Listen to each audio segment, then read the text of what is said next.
Hello guys, welcome to Pawn Tide. It's Arjun Erigasi versus Hike. Let's see how the game unfolds.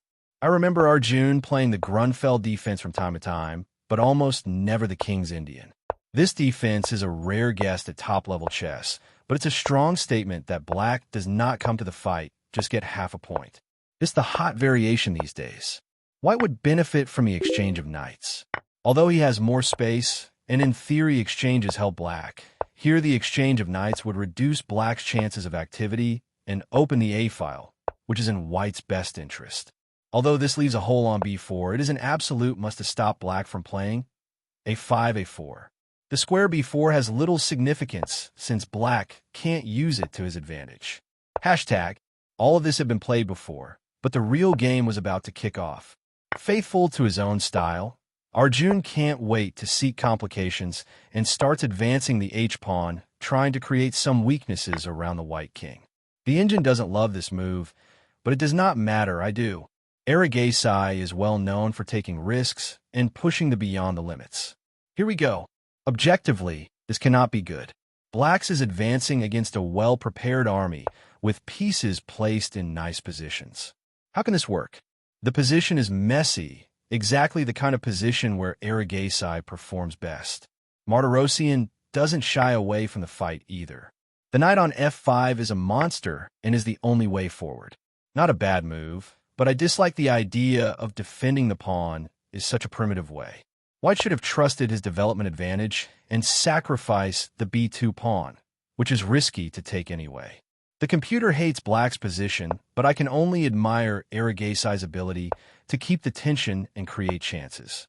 With this move, he controls the D5 square and is opening the diagonal for the queen to come out. There is nothing direct, but there are ideas in the air. Excellent move. This would make the game more interesting. Let's see how this unfolds. A good practical move, eliminating a piece that can become deadly if it comes to play. It is enough to look at the king's side to see that White has a big advantage. On top of that, let's add that the two bishops and Black's poor coordination should indicate that White's advantage is already decisive. A sad move to make. White believes he has unlimited time, but his advantage slips away with every move. Black improves his position. White begins losing track of the game. Keeping the queens on with such an exposed king was a questionable decision. Surely Erigasi underestimated White's potential for an attack. Leaving things for later, once again, White did not feel the urge to take on G6. This move saves the exchange, but gives Black a one-time opportunity to coordinate his pieces and obtain a winning position. Finally, Black brings the rook into the game, without fearing any ghosts. At this point, the only reasonable try. White is losing by points without resistance, so he must complicate matters no matter what. This looks too sophisticated. The idea is clear. Black does not want to have his queen on the long diagonal, where it can be attacked by BC1, B2. However, he may have missed a strong counterattack. His smoke has cleared and Black has an extra piece, but the game is not decided yet. Due to the lack of pawns and Black's poor coordination, White still has a reasonable compensation.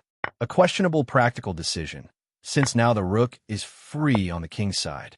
The decisive mistake, wasting valuable time.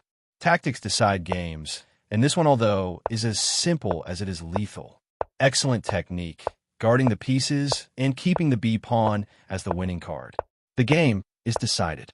A brilliant win by Arjun, who did everything one can do to score a point with the Black pieces.